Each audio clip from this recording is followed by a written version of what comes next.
Hello, and welcome to the Southeast Texas weather briefing for Monday, November 25th through Wednesday, November 27th. We have an upper level low pressure system that has been bringing the cloudy skies to the region on Sunday. This upper level low pressure system is out over the New Mexico Four Corners area and will be sinking to the southeast over the course of the next 24 to 36 hours. That's going to lead to a series of disturbances that will be moving from the southwest to the northeast through southeast Texas during the day on Monday.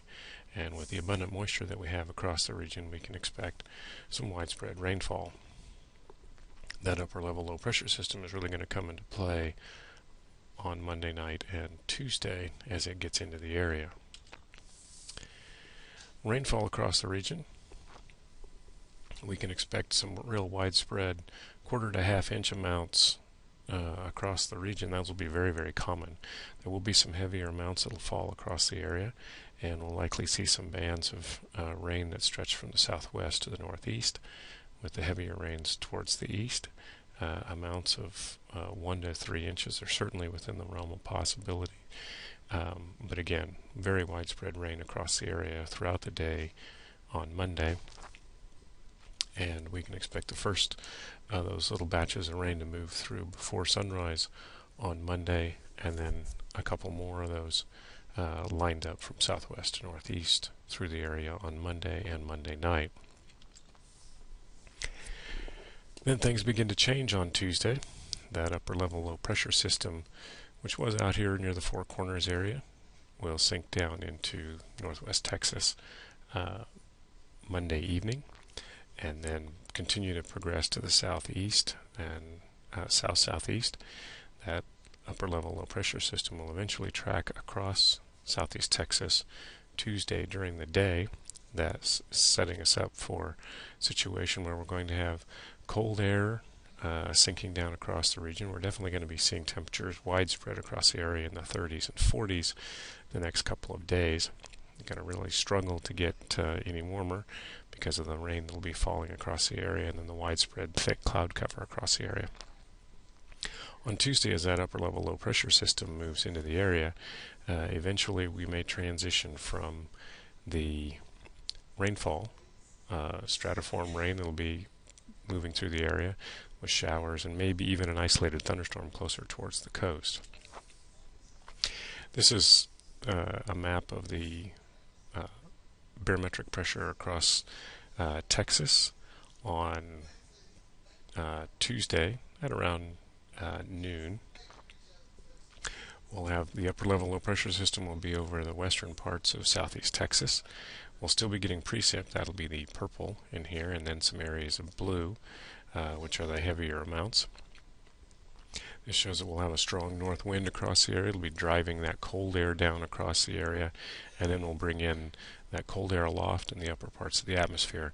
That'll help to cool the atmosphere and lead to what may become a mix of wintry precipitation across the area early Tuesday morning through around noon or so on Tuesday. The low pressure system, as it nears the area, will induce a low pressure area in the Gulf of Mexico that will eventually move over into the central Gulf Coast. Again, that'll reinforce those strong northerly winds across the area. So on Tuesday, beginning in the morning, we can expect a rain and snow and sleet mix across the northern portions of the area. Generally Brenham to around Groveton, and possibly even some sleet into the Livingston area. But the hardest hit areas will probably be from around Burleson County through Brazos County, Madisonville, and Houston counties. At the moment, it looks like the coldest temperatures in the morning on Tuesday could line up so that we could begin to see some ice on the bridges and possibly some real light snow accumulations on the grass and things like that.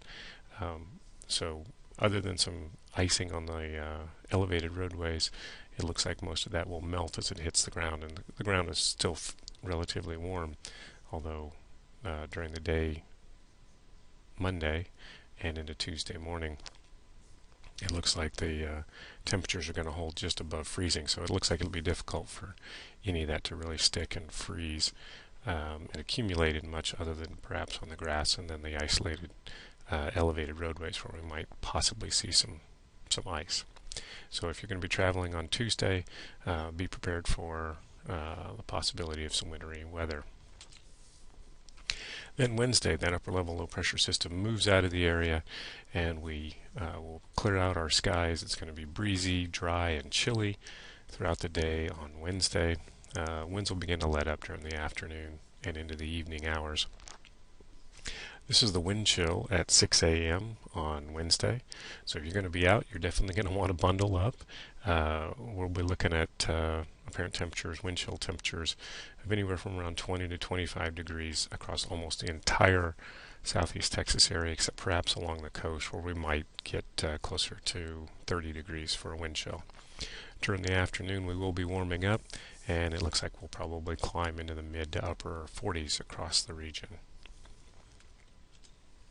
So in summary, we can expect widespread rain on Monday. It's going to be cold and cloudy. We'll be looking at accumulations of a quarter to a half an inch, really common across the area, with some isolated bands of 2 to 3 inches across the region, lined up generally from southwest to northeast. And then colder Monday night and Tuesday morning with that upper level storm system will be moving through the region. The rain should be coming to an end during the day on Tuesday, but particularly Tuesday morning, we could be looking at some mix of snow, rain, and sleet across the northern portions of the area, and that would be our narrow window in there on Tuesday morning where we could see some icy bridges possible, mainly north of the Brenham to Groveton line. And then Wednesday, chilly, dry, and breezy. Thanks for joining us, and we'll likely be updating this as more information becomes available.